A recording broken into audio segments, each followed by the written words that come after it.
ये बात है 1970 और 80 के दशक की, जब जापान में पूरा डर का माहौल था।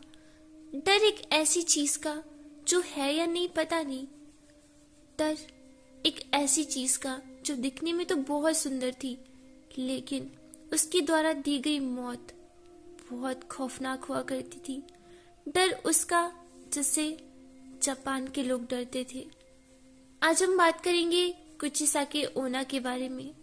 जापान के सुनसान रास्तों में कुचिसाकी ओना चेहरे पर सर्जिकल मास्क पहने ज्यादातर बच्चों को अपना शिकार बनाती थी।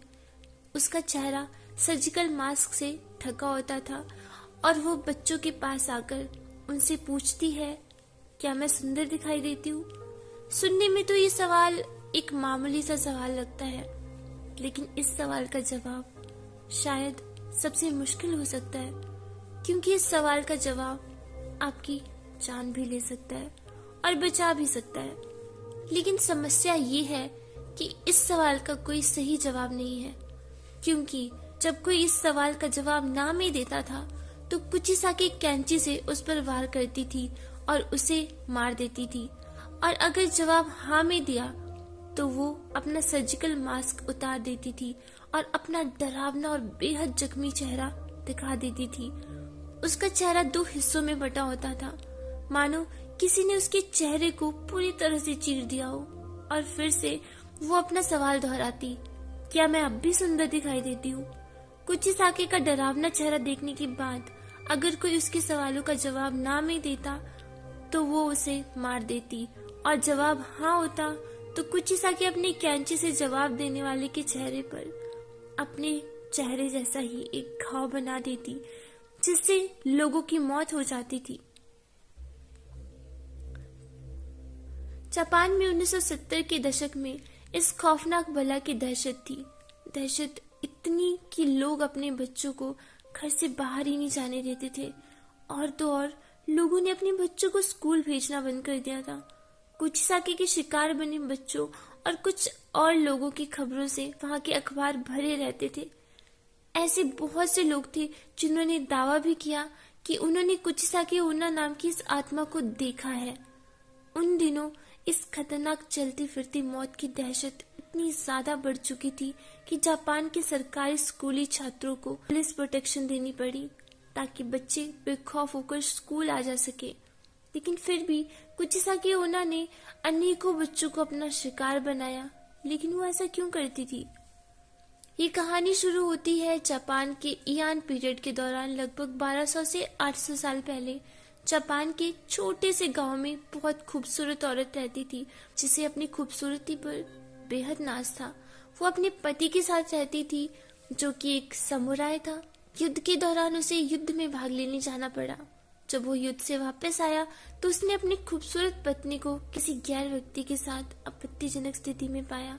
ये देखकर समुराय बहुत ज्यादा गुस्से में आ गया और उसने अपनी तलवार से एक ही वार में अपनी बीवी को पूरी तरह से घायल कर दिया। इस तलवार के वार से उस औरत का मुंह बुरी तरह से फट गया।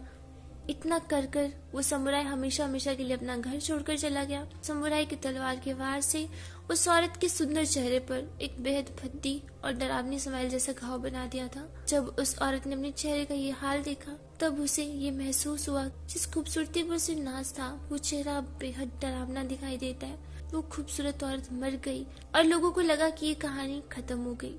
लेकिन लगभग 800 साल बाद वो फिर से जाग गई और एक खतरनाक रहस्य बन गई, जिसे कहते हैं कुचिसाकी ओना। आज भी जापान के कई लोगों का मानना है कि कुचिसाकी ओना आज भी जापान की सुनसान गलियों में घूम रही है, अपने अगले शिकार की तलाश में। ये थी पहली अर्बन लेजेंड कुचिसाकी ओना। अब चलते हैं हमारी दूसरी कहानी की ओर।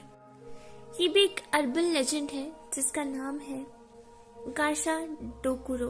ये भी एक जापानीज अर्बन लेजेंड है जिसका शरीर हड्डियों का होता है।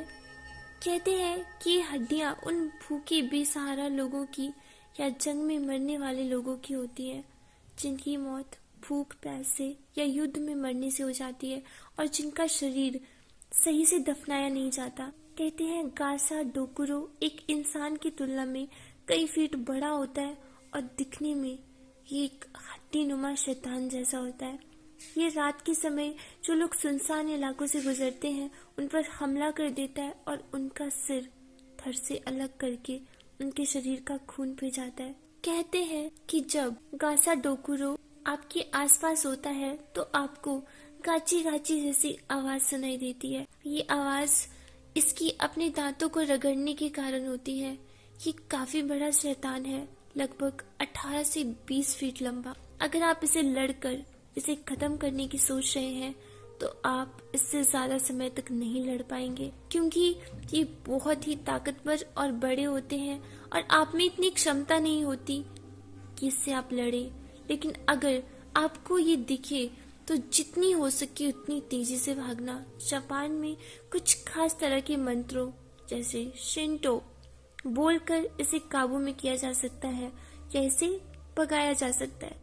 आज के आधुनिक जमानों में सैनिकों और मरे हुए लोगों को पुराने जमाने की तरह नहीं, उनके शरीर को अच्छे से दफनाया जाता है। इसलिए आज के दौर में गाशा डोकुरो का अस्तित्व नहीं के बराबर रहा है। तो दोस्तों, ये थी हमारी 2 अर्बन लेजेंड्स जिनका नाम है गाशा डोकुरो और कुचिसाके ओना। अब आप भी कभी अगर जापान जाने की सोचे तो इन दोनों अर्बन लेजेंड से बचकर रहना। तो ये थी हमारी आज की कहानियाँ। आई होप आपको पसंद आई होगी। अगर पसंद आई हो तो प्लीज वीडियो को लाइक करना। तो मिलते हैं अगली वीडियो में एक ऐसी ही सच्ची डरावनी कहानी के साथ।